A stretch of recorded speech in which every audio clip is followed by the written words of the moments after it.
I wanted to talk about flow. Now, I won't be talking about flow in kind of the sciencey sense where they say that, people focused on a specific task or in their own creativity find a flow state. Although I do experience that and know that that's a real thing. But I am kind of more talking broadly in a more philosophical or spiritual sense. The kind of flow I mean is related to when people say go with the flow.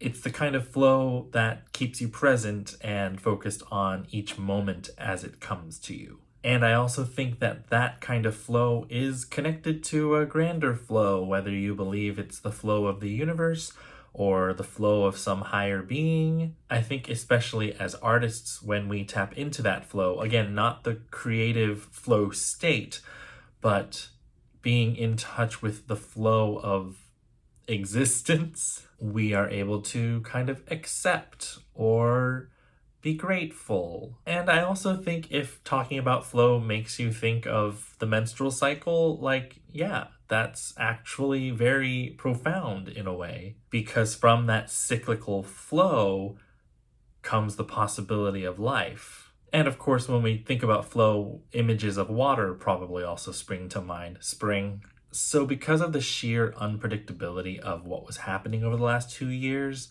flow became a really important, I don't know what you call it, imagery, device, principle. Principle sounds way too dogmatic. Flow just became one of those things that was super helpful for me to remember and meditate on. Prior to the pandemic, as can be seen in my 2019 to 2020 year of vlogging videos, I was very busy. Things were very active and it was pretty exciting. However, I do think the pace at which I and things were moving became a bit unmanageable at times. I wouldn't necessarily change anything that happened, but I think that pace really kept me from understanding the sense of flow. If anything, a very clear cause and effect linearity became kind of how I operated. I need to plan XYZ in order for ABC to happen. And then once ABC happens, then I should plan DEF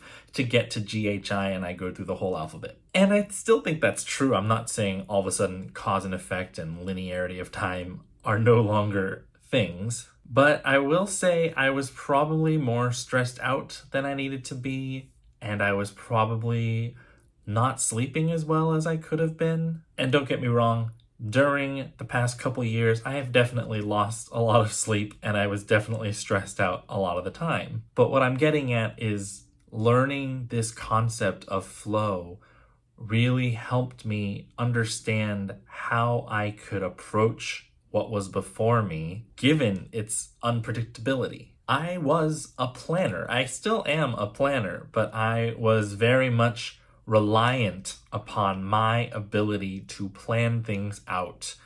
And there was still, maneuverability in that. It wasn't so strict that I had to have it happen this way or else. It was more like, okay, when something happens, I need to sit down and make a plan, make a spreadsheet, make some list of goals and tasks. That couldn't truly happen in the pandemic. Of course, I still did it. I can't stop being the planning self that I am. But the pandemic definitely caused me to examine my process of my internal approach to life. So it got very deep and existential. But there did come a time during the pandemic where I realized I have to have a go with the flow mentality here, or else I am going to implode, drive myself bananas. And of course, I wanted to let myself be how I felt. My previous videos talk about that, where if I was sad or if I was angry or hurt or whatever, I should let myself be that way, especially during a pandemic. But it became painfully clear to me that my planning as a small,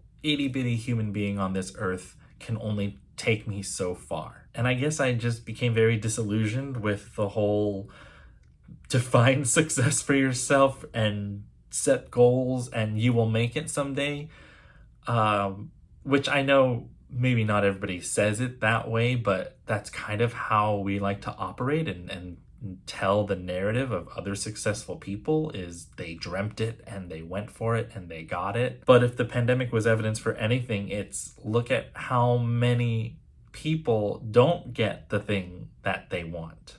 What do we do then? So I just found myself doubting a lot of the motivational speakers who were like, you just gotta plan and manifest and achieve. What's bonkers is I still believe that to a degree, but I think that's the thing I learned about flow. Flow is not about any one thing. It's being able to maneuver through dualities, dichotomies, trichotomies, or more cotomies. Flow is combining your willpower and your ability to do with an understanding of the fickleness of the universe. It's this dance we do between, look how amazing we are, we're such awesome human beings who can do whatever we put our minds to, and look how small and tiny and insignificant we are in the face of nature and larger things than us. And I think that's kind of the work of a creative person, is dancing between dualities or polarities, if you will. In fact, that might be what I focus on in another series, is just the different dualities. I don't want to say dualities because sometimes it's not two, but the different polarities that creatives have to deal with.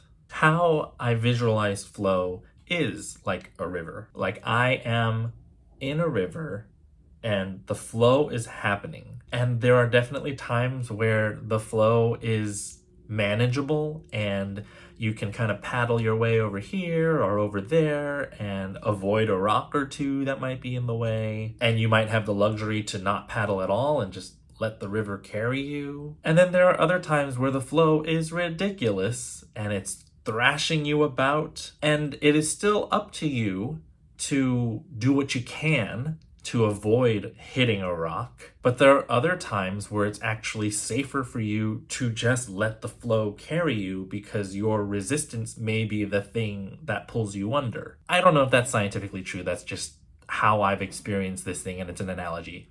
So I've been really learning about, and I definitely am not a master of. In fact, I had to revisit this idea of flow just recently because I realized, because things are opening up again and theater is happening again, I started to strategize and try to think about what else do I need to do.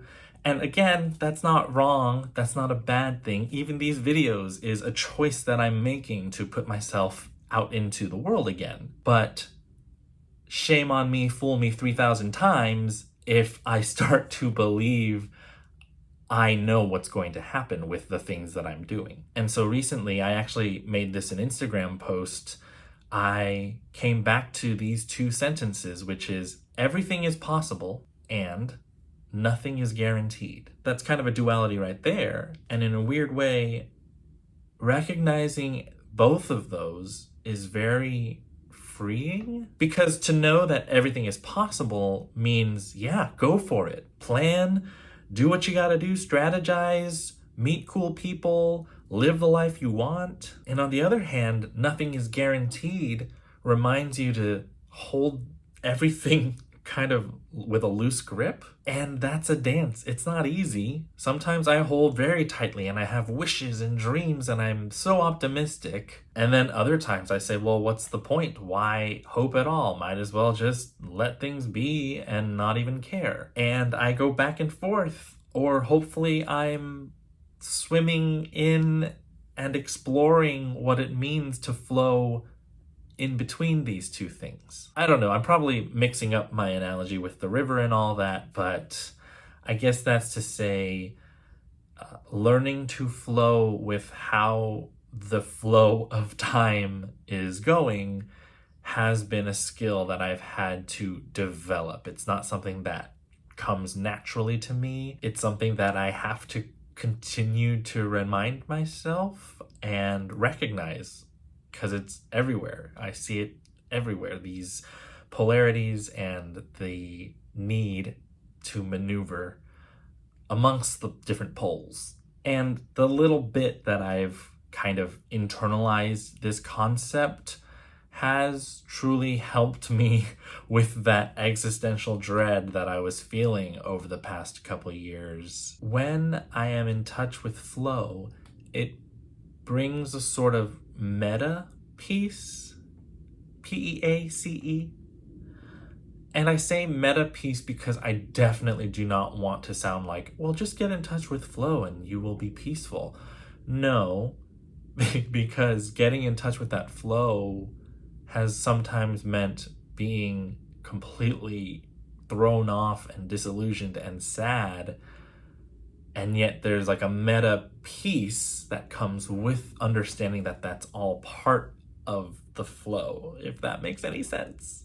So in any given moment, I might be in a not great place, but there's kind of this like overarching or even undergirding sense of peace in the midst of the turbulence. Anyway, I hope some part of that made sense for somebody and it was helpful. Please let me know of any topics that you think would be helpful if that one wasn't especially. I have been so thankful and happy to see your reactions and receive your messages and comments to my videos. That has felt very uplifting and has helped me feel connected in this era when we haven't really had as much connection as we're used to. So yeah, thanks again, and I will see you next time.